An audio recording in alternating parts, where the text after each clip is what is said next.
Hi, this is David Gadarian, and today we're going to be talking about digital identity management.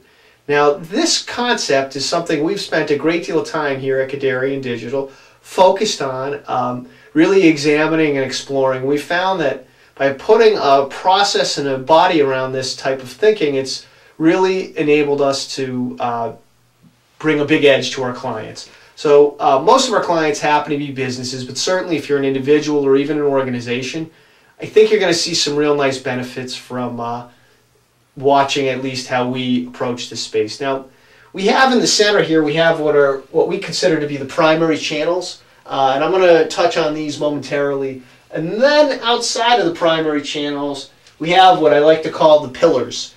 And some of these pillars, as you're going to see, are very digital. Some of these pillars are focused on content, and some of these pillars are focused on things that really have nothing even to do with online anything, but need to be factored in when we're considering how best to put together the digital identity for a particular client. So now let's dive into this, because I think there's a lot of interest here. There's a lot of complexity, as you're about to see, and certainly in the primary channels, different businesses are going to have a different mix here. And I've only used these as the, I don't want to say the big winners, because certainly that's, I don't think, fair. But nonetheless, these are among the major ones. Now we start right here with your website or web properties. Without a doubt, that is your single most important channel. That is the one you own, and that is the one that most often an online visitor is going to want to access at some point in order to interact with you.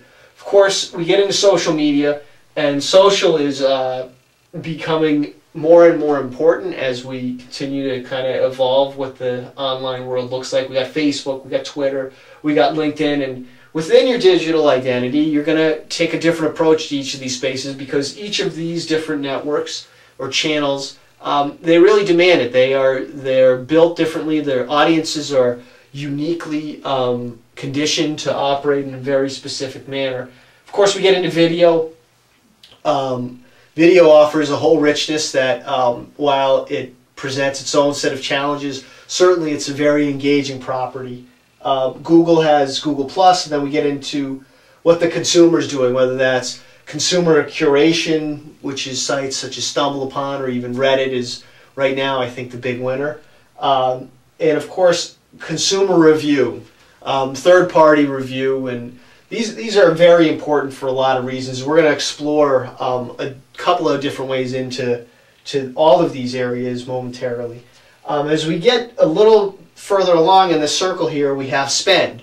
Online advertising is a huge component for many businesses, and it really needs to be factored in. And certainly we have Google with search, and search engine optimization, of course, has a big role in this, because these searchers here are very targeted. And so if we can capture someone on behalf of a business as they're making a search, they're looking for something in particular, and again, that has a huge impact. Newsletter marketing is another critical channel for virtually every business.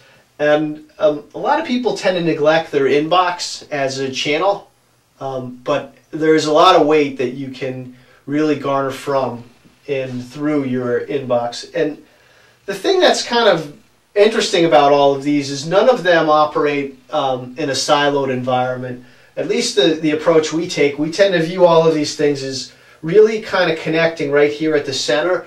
And what we might do here is going to impact how we operate here. And certainly it's going to have an impact on the reviews we get. And certainly as we spend money, it's going to determine what we're trying to do here. And SEO, of course, impacts all of these things, as do our newsletter and our inbox. And then as we step out a little bit further and we start to examine these pillars, the first pillar I like to really kind of look at are assets. These are kind of really story-driven assets. These could be blog posts, webinars, white papers, EPUBs. For many of our clients, they actually sell things. They sell products, and they want to get money for those products. So we really have to think about what that is versus if they're in the service business. The approach is going to possibly and obviously be different. Training is a big one. Coaching is an opportunity. Forums, podcasts, guest posting is very popular right now, and infographics. And, you know, within each of these, we really want to factor in, you know, the amount of labor that's going to be required and the hopeful return, both the immediate return as well as the long-term return, and how these pieces here are going to interact here, and how we're going to try and create a very cohesive story that's business focused, is also even more so viewer focused, reader focused, so that we can get some nice outcomes. And then as we begin to shift, we certainly need to focus on what's happening in a space, and we need to remain competitive. And this is what I like to call the latest and greatest. And this could be competitive monitoring. This could be diving into emerging social networks. In this example, we have SlideShare and Pinterest. They're both very compelling, and they're making a really big play to be relevant and to be important to many business owners, and depending on your business, extremely important. Of course, we have Google Alerts is another great way to just kind of stay abreast of what's happening. And then we have news, because in every space there's going to be news, and I have this little cat here, which is the internet just loves cats. I don't know why, but your business, your space probably has its own version of cats that's equally esoteric, but certainly you want to take time to measure and to monitor that. And again, these pieces are going to factor in here. We may take an approach where we want to stay very focused on the news in a particular space. We want to be blogging about that regularly so we can capture those types of searches, and certainly we can capture the mind share as it's happening with our customer base.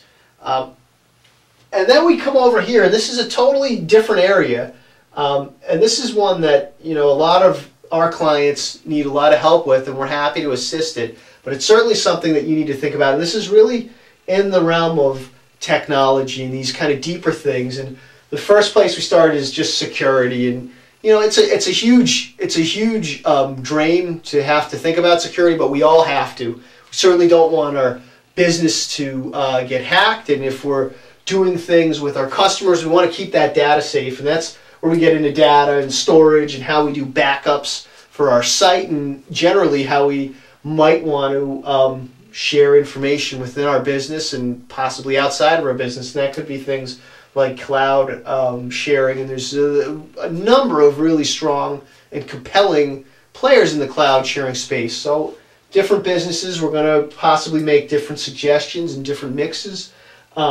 Your web hosting and your email hosting certainly are things that we can focus on. If you're in e-commerce, you have a whole distinct set of competencies that are on top of what you need to be focused on just for your straight website. And then as we get a little deeper, we get into CRM, which is customer relationship management.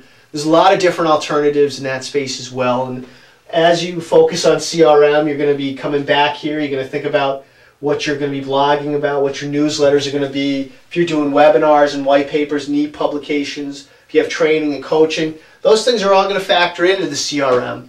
And beyond all that, and certainly always relevant, is analytics. We want to measure all these things, because as we look at this complexity and we start in specific directions, we're then going to need to monitor what's happening. We're going to need to analyze, how did we do, how did we perform, and obviously we want to do more of what's working and less of what's not.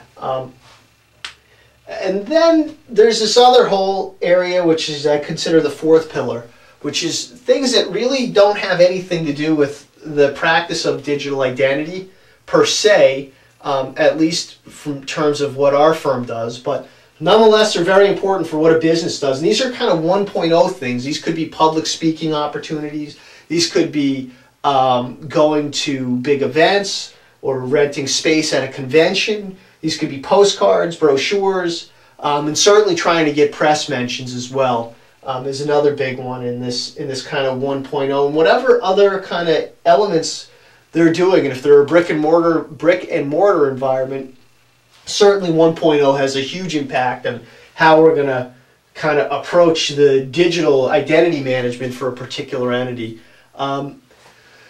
So that's kind of the gist of what digital identity management is. It's really kind of taking this whole body and considering how best to approach it all. And here at Gadarian Digital, we like to look at this problem, and then what we like to do is we put this all together in a document we call the digital roadmap, which gives us some body in terms of it allows us to get on board with the client and to really think about how it is we're going to approach this entire space and what the mix is and how we're going to actively pursue different types of channels, and certainly how we're going to create assets to help feed those channels and how we're going to use technology to help support those channels and to monitor those channels, and certainly as we get into the 1.0, what we're going to do. And that's what the digital roadmap really allows us to do, and it works in concert with the overall digital identity of an entity. So I hope that helps at least to give you a high-level understanding of